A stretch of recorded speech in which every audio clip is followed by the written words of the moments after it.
Where to get money? Who needs money? Okay. Who only has money in HP Bank? Hip Pocket. The Hip Pocket Bank. Okay, any of you have that? Okay, I know some of you do in the back of the room. I know who you are. Okay, where to get money? How about Jet Investor Lending, 281-872-7800. That concludes this portion of today's presentation. All right, thank you, Eddie. Thank you. So did everybody get that? Okay? All right, I should be seeing everyone after the presentation. And Eddie, real quick, if you have a question, hold your hand up. We are recording today, so I'll need to get it on the mic, okay? Thanks. So let's move on to lead generation. All right, let's go, Steve. All right, we're going to roll through this, and this is not a sales presentation for hard money, I assure you.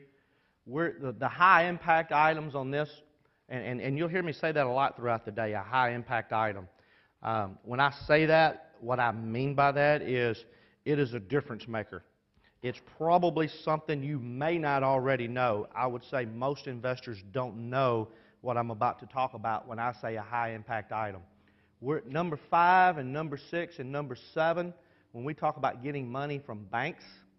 Not number 4, that's a little bit different line.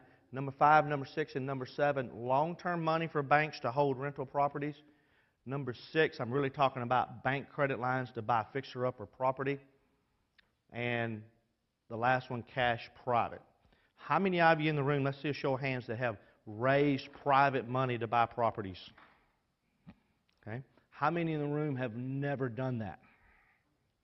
Well, it's not that difficult if you do it the right way. And we're going to go into that, how to do it.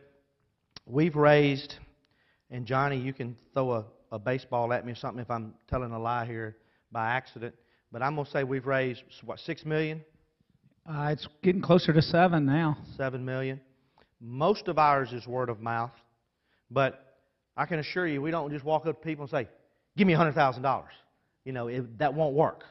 You got to have a program to do that. Let's go, Steve. Hard money. Does anybody know where this came from, the term hard money? Because I do not. I despise that term. I don't like it. It sounds negative because it's not hard to get. I guess they call it hard money because it is expensive money. It's usually the easiest. It's obviously the most expensive. It's a security blanket for you. And what I mean by that is there's about a third to almost half of the room is fairly inexperienced in buying investment property. When I started in this 12 years ago, I remember going to look at the first houses, and you're intimidated a little bit. You're a little bit hesitant. You don't know if you're getting a good deal or not. Well, one of the number one advantage of using hard money is we're not going to let you in a bad deal. I can assure you, we're not going to let you in a bad deal. We will occasionally make people upset with us because, you know, we tell them the deal's no good. Sometimes, or a lot of the times, they come back around and tell us later, thank you for that. I was about to go down a path, you know, that I didn't need to be going on. So it is your way to stay out of a bad deal. Now, you may mess it up later, okay, but I'm not going to let you in a bad deal because your bad deal will become my bad deal. It is fairly expensive money. It's typically 12 to 18%, 2 to 5 points.